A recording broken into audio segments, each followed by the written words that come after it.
All right, how's it going, everybody? Today I wanted to talk about the this weekend's last UFC event, UFC 300. Anybody that did watch it knows how amazing it truly was. It was truly just an amazing experience. For anybody watching it, I'm sure being live, it was even crazier. But today I wanted to live stream me talking about and looking at some pictures of my favorite moments that took place this weekend on UFC 300 because it was truly just I mean, the best fight card I've ever seen. Um, so, without further ado, if you have questions, comments, anything you want to say, just go ahead and type it. I'll see you there, and I'll we can just all have a conversation about it because it was a crazy weekend with some great fights. So, we're gonna start with the uh, Kayla Harrison versus Holly Holmes fight. It was a little different than a lot of people thought it would be. I was very surprised to see that Kayla Harrison, or sorry, that Holly Holmes clinched with Kayla Harrison early in the first round. Kayla Harrison is a judo black belt. She's got judo throws on her side. She's going to have superior grappling and wrestling abilities, and I was very surprised to see that that Holly Holmes was willing to get anywhere within that sort of distance with her. I felt that that it would have been much smarter and much more to her advantage to stay on the outside and strike. But an interesting fight overall. It seemed that most people agreed with me in that it was very, very interesting, her choice to move forward into the clinch. I believe the fight lasted 2 rounds, and she was submitted in the second round by Kayla Harrison. This is Would I fight Hamza? Of course not. Of course not. But anyways, moving on. So yeah, Kayla Harrison, Holly Holmes. It was an interesting fight, not extremely exciting, but definitely an interesting concept. And Kayla Harrison did well for her UFC debut. So I would all I'd say is two great fighters, and I hope the best for both. And I loved watching it. Moving on, we are going to the Aljamain Sterling versus Calvin Kattar fight. That one was again interesting. I wouldn't say extremely exciting up until Aljamain Sterling did a beautiful takedown and basically body slammed Calvin Kattar. It was an awesome part of the fight. I think people always seem to forget that any fight with Aljamain Sterling in it, if he's winning, it's not going to be by doing damage or standing on his feet and really swinging for the fences. He's always going to fight by using just technical grappling and technical wrestling, and a lot of people don't enjoy that, but it is what it is, and he's a great fighter. Maybe not the most exciting, but definitely saw some great technical wrestling from him. And here, I'll move my face. This is him hitting that body slam, and like I said, this was probably the best part of the entire fight was that body slam. It was awesome. Cold Art Maker says, "Can I kick you in the leg?" I'd prefer not to kick you in the leg. Thanks for the comment though. But yeah, Calvin Kattar, Aljamain Sterling, interesting fight, not extremely exciting except for this body slam that you can see here. Again, good fight. I liked having it on the card, and yeah, moving on. We had, I believe the next one was Yuri Poasa versus Rakic. I don't know how to say it correctly, but yes, it was Yuri Proyazka versus Rakic, and it was a very good fight. Anybody that watched, I'm a Yuri fan myself, so it was scary for the first part of that fight because Yuri was just walking into damage, taking punches left and right. I believe he was eating some really big kicks as well, but he did not disappoint because he walked through the fire. He took lots and lots of great shots and ended up finishing Rakic pretty quickly, and it was an extremely enjoyable fight, and it was a great way to end the prelims for the main card. I felt that you couldn't really do much better than that. He walked through flurries and flurries of punches and ended up somehow just powering through, landing huge shots. He got the TKO, and that was a great fight to watch. This is him at finishing the fight.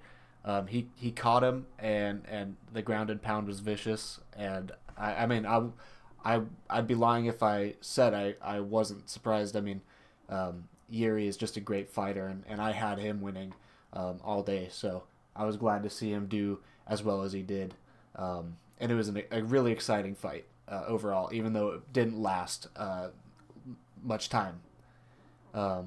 Looks like we've got a few of you in here. If the UFC was going to end, what would be the last fight you want to see? Man, I'm gonna get to it, but the Holloway versus Gaethje fight was amazing. I loved seeing that. They did just announce Conor McGregor versus Michael Chandler, so that might be a fight as well that I'd want to see.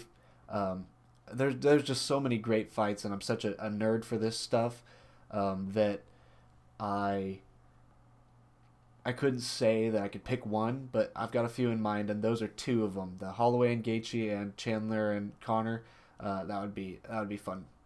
All right, so moving on, out of the prelims into the main card, we are at Charles Oliveira versus Arman. I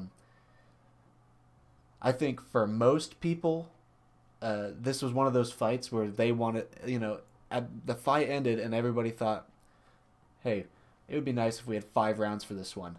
The first couple rounds were kind of a war, but not in Oliveira's favor, and I'm a fan of Oliveira myself, and so it wasn't great to see him not doing well. But then at the end of that third round, he had Arman in a choke, and even though it didn't seem like he was going to finish,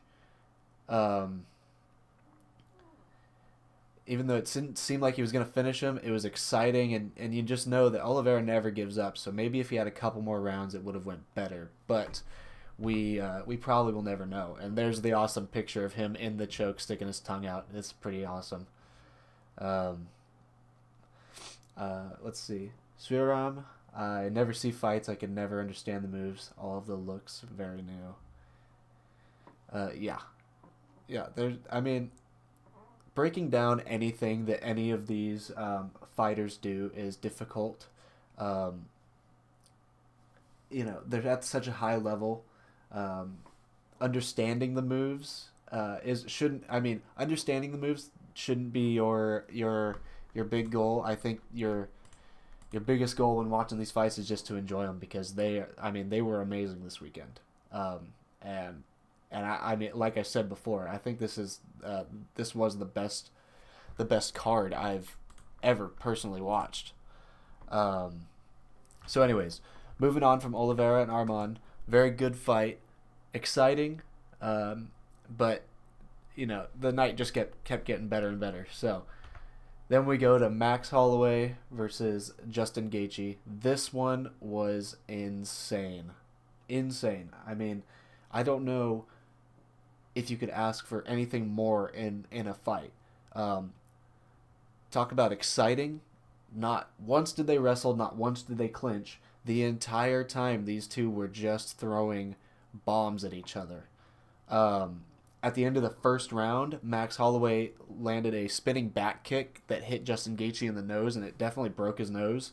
And that totally set up the rest of the fight for Holloway, because the rest of the fight, Justin was battling with that blood coming out of his nose.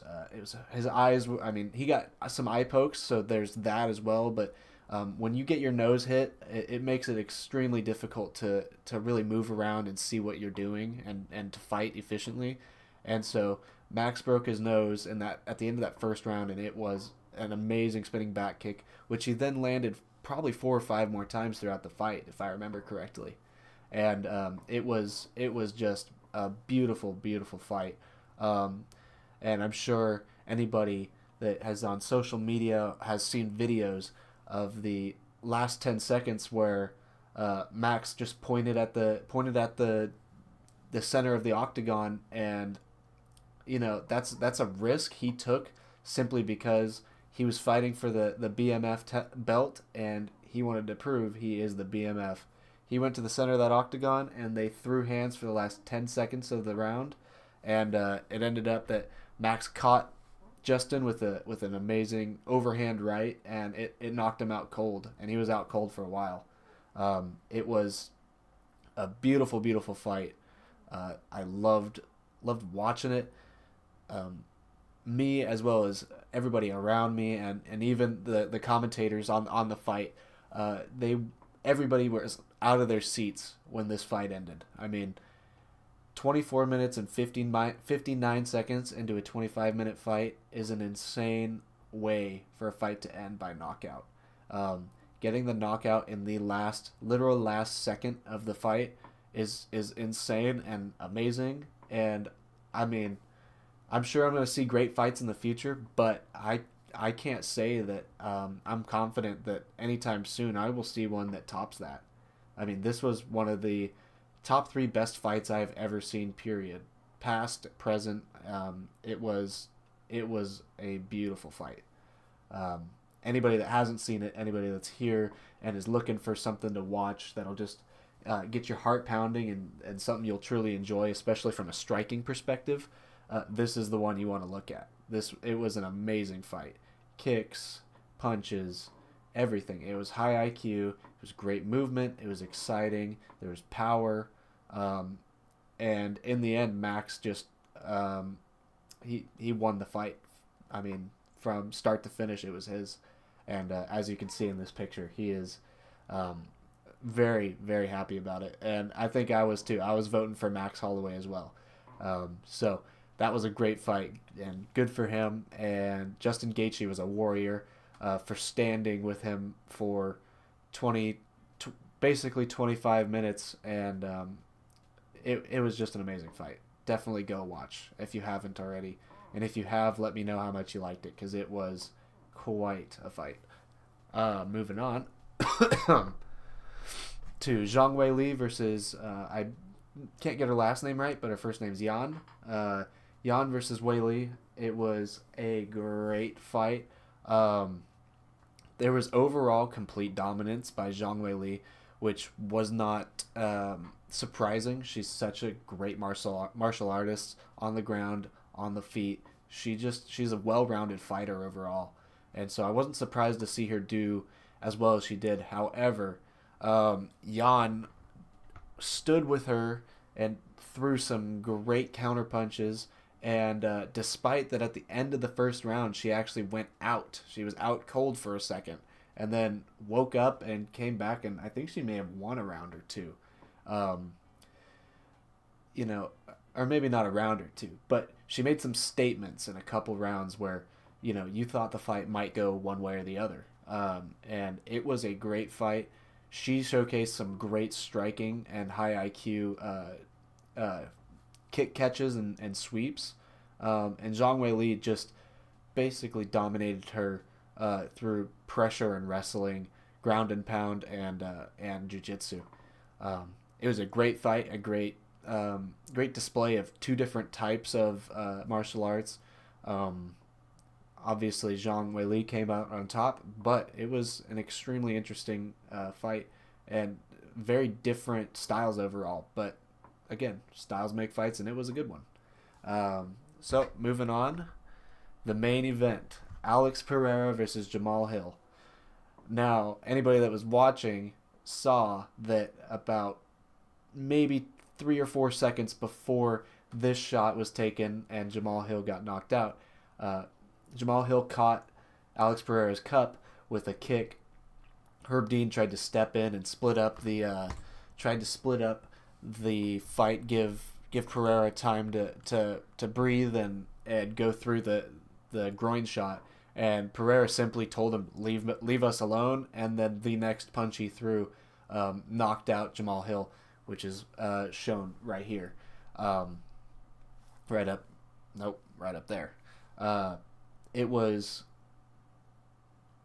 not anticlimactic, but the fight was over quickly, and it wasn't like there was a very, very many strikes thrown.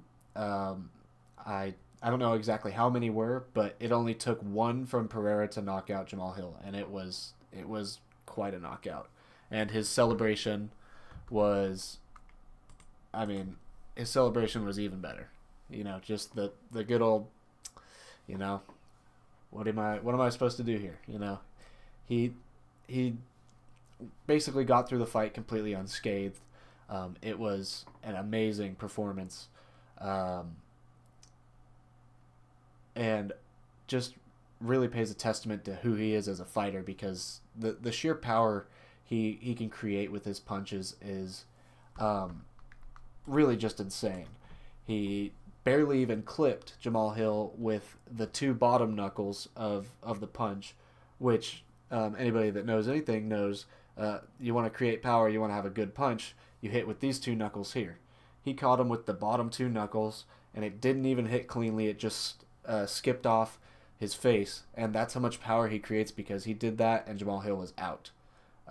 So the guy produces insane amounts of power, and I believe he beat Francis Ngannou's power cube score by quite a bit. So yeah, it was an insane night of fights.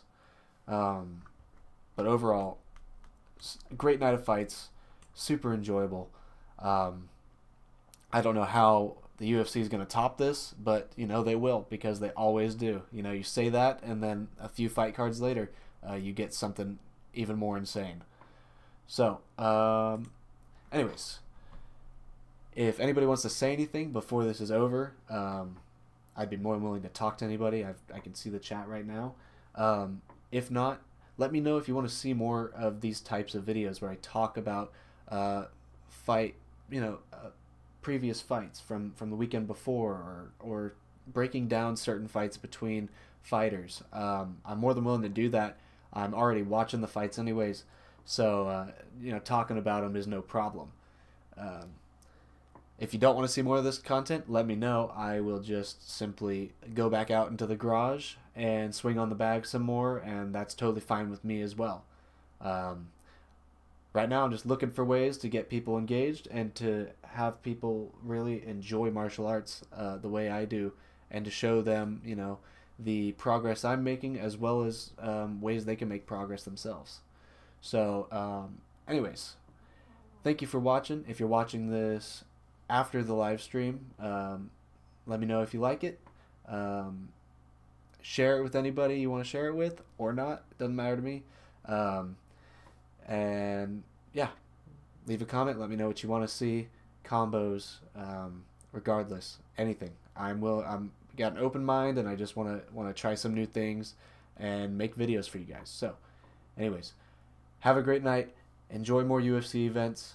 Comment what your favorite moment was if you're seeing this afterwards. And yeah, thanks for stopping by.